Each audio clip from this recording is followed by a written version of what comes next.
Hello, friends. Today I have a new story for us. I thought since all the grown-ups in church this Sunday were going to learn about Daniel, I thought it'd be a good idea for me to share a story about Daniel with you also.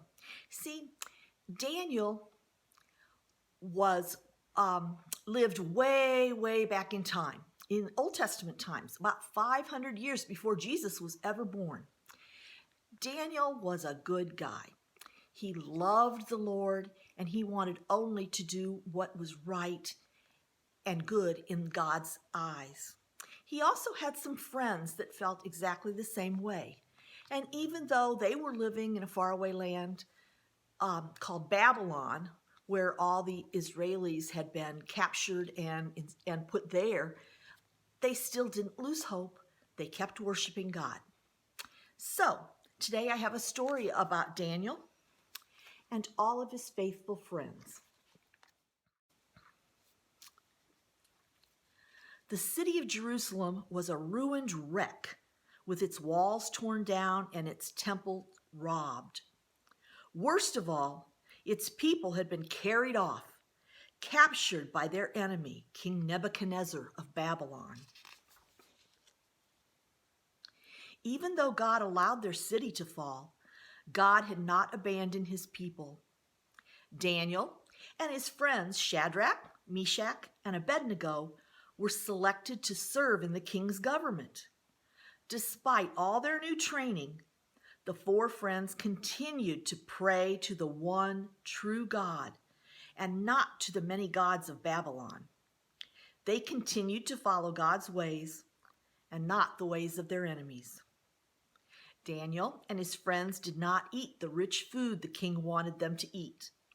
Instead, they chose the plain, healthy food that God said was good for their bodies. God rewarded Daniel and his friends for their faithfulness. He gave them knowledge and understanding. They became the best advisors in the whole kingdom of Babylon. God revealed hidden mysteries to Daniel.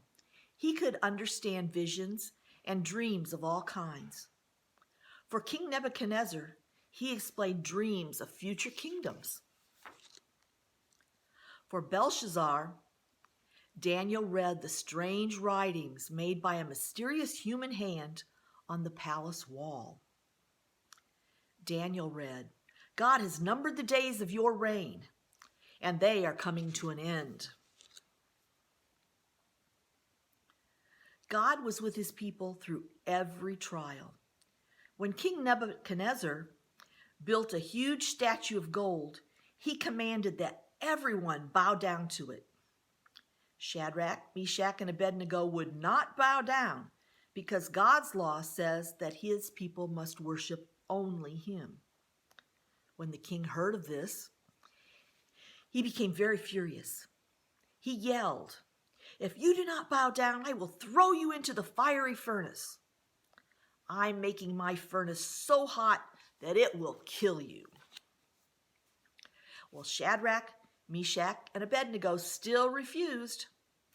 They told the king, "The God whom we serve is able to save us. He will rescue us. And even if he does not choose to save us, we will not bow down to the statue." But God did not leave Shadrach, Meshach, and Abednego to face the flames alone. He sent his angel.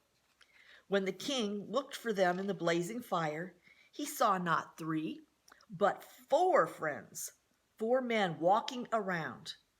They were not burned at all. Then God also sent his angel to the den of man-eating lions. Daniel's enemies had thrown him there to be devoured. Instead, God's angel shut the mouths of the hungry lions, and Daniel escaped without a scratch. King Darius said, "Daniel's God is the living God, and he will endure forever. He rescues and saves his people." God's people longed to be home again. Daniel asked God to allow them to return and rebuild their city. God showed Daniel more visions and revealed that in time, his people would do just that.